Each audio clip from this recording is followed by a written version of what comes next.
I'm Remington Andy Campbell, and this is the History of Musical Theatre podcast. This episode is a little bit different from what we've done here before. We're going to be talking about 6 members of the cast and what they did for the 20 years following Oklahoma. Tracking the ways that directors or choreographers or composers and lyricists impact the industry is a little easier than it is to track the way that a show might impact the industry through its cast. Which of those people went on to work in film? Which of those people went on to have influential careers in production? It's my hope that this episode can shed a little bit of a light on how these individuals affected the industry post-show and how the show affected these individuals. Who am I talking about? Howard Keel, Ray Harrison, Mark Platt, Bambi Lynn, Daniel Krupska, and Joan McCracken. Let's begin. 1943. The majority of the performers we're talking about spent this year in the original Broadway production of Oklahoma. Not exactly surprising, it's what we're talking about. Mark Platt played Chalmers and Dream Curly, i.e. Curly in the Dream Ballet, not just like a better version of Curly. Unless you're a dancer, in which case, yeah, like a better version of Curly. Ray Harrison was in the show's dancing ensemble. He was also the swing, meaning that he would cover anyone in the ensemble if they were sick or injured. Bambi Lynn was one of the dancers who Agnes DeMille really fought for. She played the dream child, Aggie, and was in the dance ensemble. She was also the youngest member of the cast and the last surviving member. She joined the cast at 17, which makes me, at 21, feel hugely unsuccessful. Joan McCracken was another one of the dancers who Agnes DeMille fought particularly for. She started the show in the general dance ensemble, but by opening night she had a special role. The girl who fell down. Yes, that's what she's credited as, and yes, she did become famous on Broadway for a choreographed onstage stack. That's my kind of person. Dania Krupska didn't actually begin 1943 in the cast of Oklahoma. It wasn't her first show of the year. Rather, it was the show Chauve Soirée, which is French. It was a revue. She joined the company a little bit later. It's unclear exactly when, but she was a replacement in the original production and then went on tour. She was in the dance ensemble and played Dream Laurie, which is pretty much the best dance role in the show. At this time, Howard Keel was only just discovering that maybe musical theatre was something that he might be good at. He spent the early years of his career, before Oklahoma and Carousel, singing in the opera world in concert productions. 1944. Joan McCracken spent some of 1944 in LA, doing Hollywood Canteen, playing herself and doing some song and dance numbers. She found it wholly unprofessional, and very professionally broke her contract to return to New York. She joined the cast of the new Agnes DeMille show, Bloomer Girl. Ray Harrison was cast in Jerome Robbins' On the Town. 1945. Howard Keel joins the crew proper this year. He was cast as Billy Bigelow in Carousel to cover sick leave. Oh yeah, Rodgers and Hammerstein have another show running at this point, across the road. After his spell in Carousel, including a week-long extension because the guy he was covering wanted a little bit more holiday, he went in as a sick cover on Oklahoma, this time playing Curly. Over the next few years, he would cover both roles in both shows.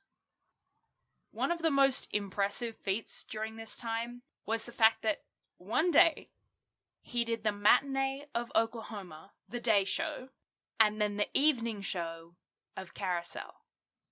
He's the only person ever to have ever done that ever. Bambi Lynn was also cast in this new Rodgers and Hammerstein show, moving up from the ensemble into the principal cast playing Louise.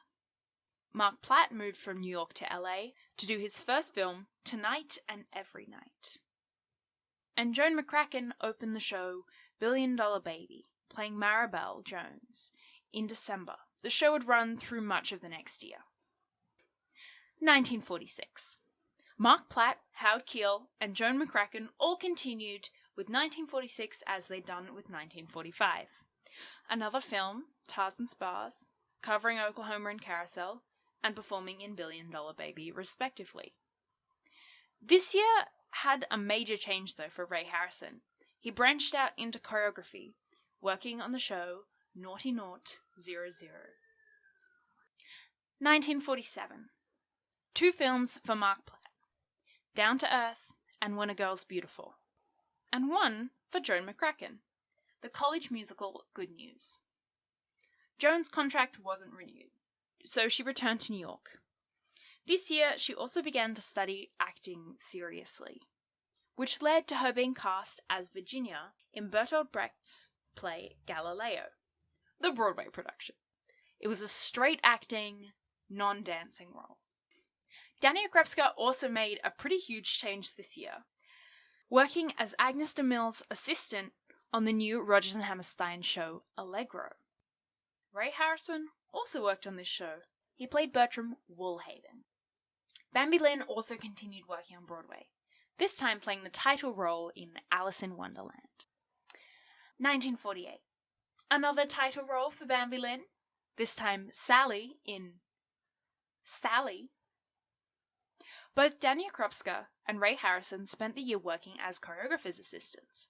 Dania continued working with Agnes de Mille, this time on her story ballet Fall River Legend, which is based on the life of Lizzie Borden. You know, Lizzie Borden took an axe, gave her mother 40 whacks. When she saw what she had done, she gave her father 41? Maybe it's the other way around. Interestingly, Dania was born in Fall River, Massachusetts, which is where the story is set. And over the run of the ballet, she did do 1 show playing its leading lady. Ray was the assistant to the choreographer on Kiss Me Kate, the first show ever to win a Tony Award for Best Musical. The same year, he also performed in Make Mine Manhattan, a series of short ballets. Howard Keel and Mark Platt both spent the year in LA working on movies. The former in his first film, The Small Voice, and the latter in The Swordsman. From this point on, Howard Keel is going to be in a lot of movies, and they would be considered pretty niche now. I'm not expecting anyone to know them, so I'm not going to mention them all, but I am going to mention the movie musicals that he will be in. Foreshadow, foreshadow. Or is that's just a spoiler. Spoiler alert! He's in movie musicals.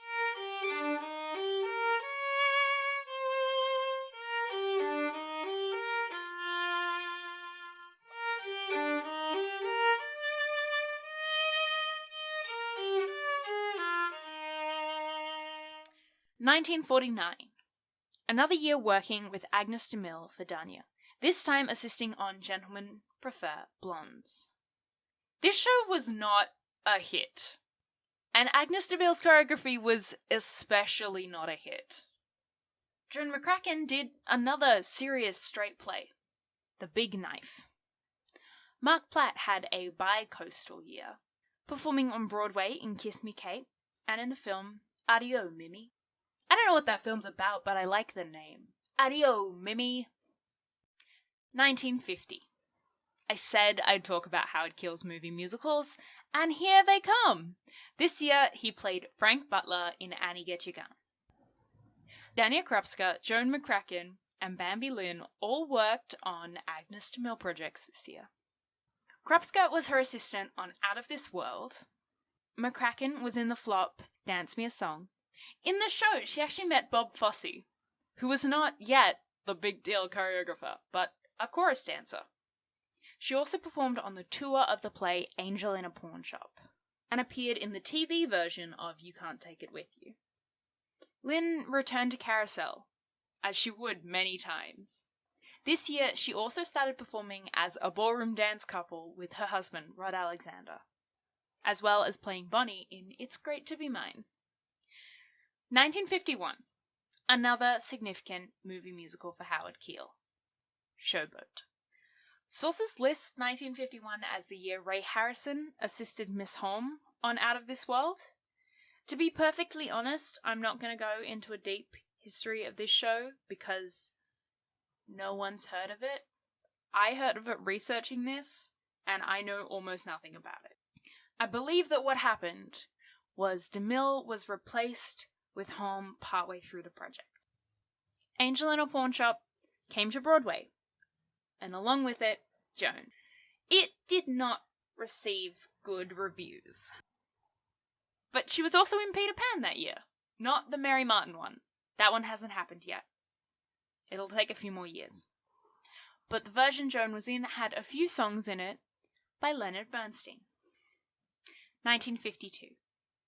Joan returned to screen media, this time on TV. She was the titular character in Claudia, The Story of a Marriage, a sitcom. This was also the year she'd married Bob Fosse. Mark Platt starred in Studio One in Hollywood, and Ray Harrison spent another year assisting Miss Holm, this time on the show My Darling Aida. 1953. We're halfway there. Dania Krupska had a big year. She played Mimi in Can-Can, she choreographed the musical 17, and sometime from now, IMDb, the Broadway version of IMDb, doesn't actually tell you when replacements went into shows. But she joined the cast of The King and I, another Rodgers and Hammerstein show. Joan McCracken was another replacement in another Rodgers and Hammerstein show, Me and Juliet. Mark Platt played John Shand, well, the ballet version, in the musical Maggie. Over in La La Land, Howard Keel was in two different movie musicals, playing Wild Bill in Calamity Jane and Fred Graham in Kiss Me Kate. 1954. Two of our featured cast members worked together in Hollywood on a movie musical, Seven Brides for Seven Brothers. Shout out to my in-laws who love this film. When I told them I was going to talk about Howard Keel, they were very excited. Mark played Daniel, and Howard played Adam. In addition to Seven Brides for Seven Brothers, the latter would also be in the film adaptation of Oscar Hammerstein's operetta Rose-Marie. Bambi Lynn once again played Louise in Carousel. Dania Krupska had a lot to do in the musical The Girl with the Pink Tights. She played the role of Hattie, understudied the role of Lizette. Oh, and she was also the choreographer's assistant. Just a chill show for her. 1955. It's one hell of a year.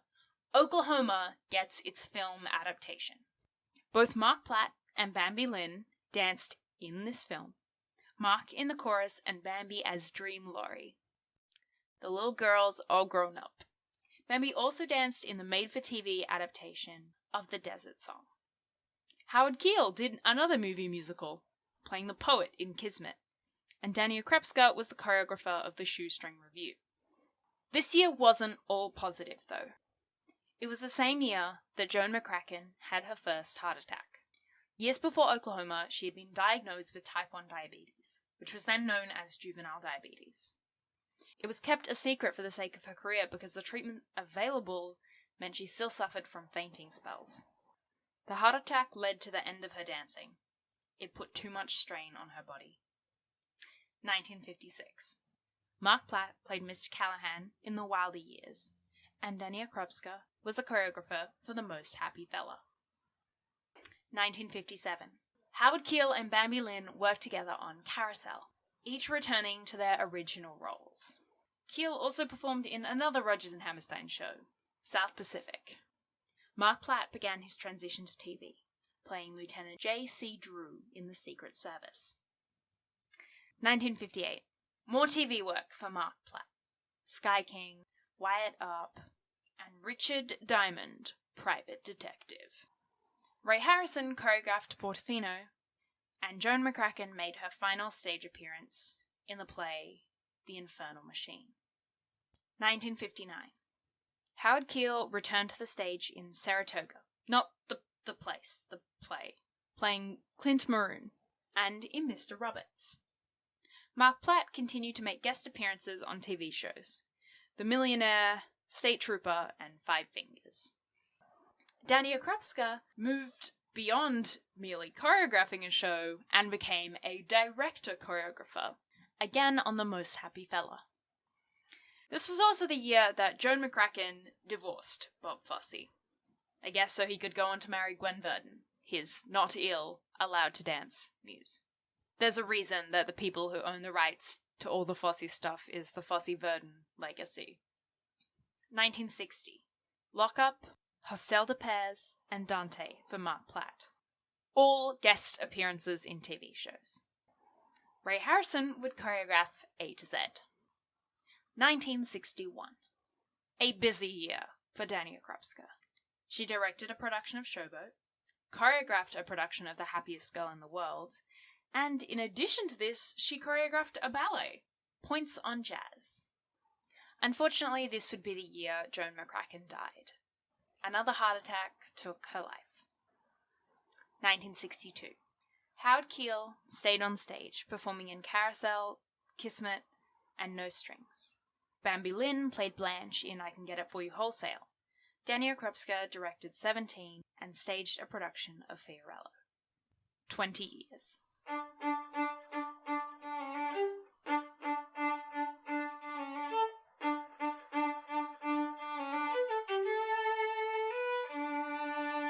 I wanted to do this because I think we can often overlook the impact that members of a cast can have, and the new found training, I guess, of a cast can have on the industry as a whole.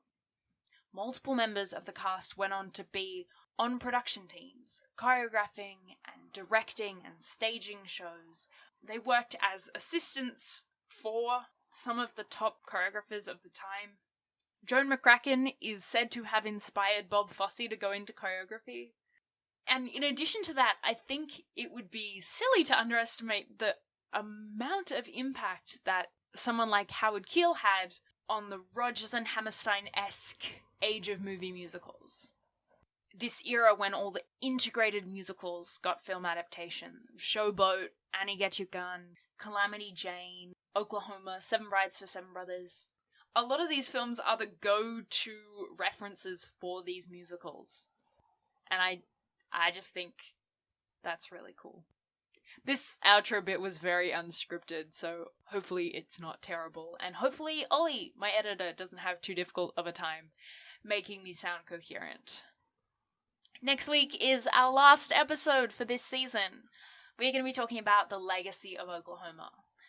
There are a lot of really interesting things that I think a lot of people don't know about the way that this show and things that's sort of sprung up from this show have gone on to impact the musical theatre industry so completely. And I'm really, really excited to share that with you and to round out this first season. Until then, I hope you have, such a wonderful day.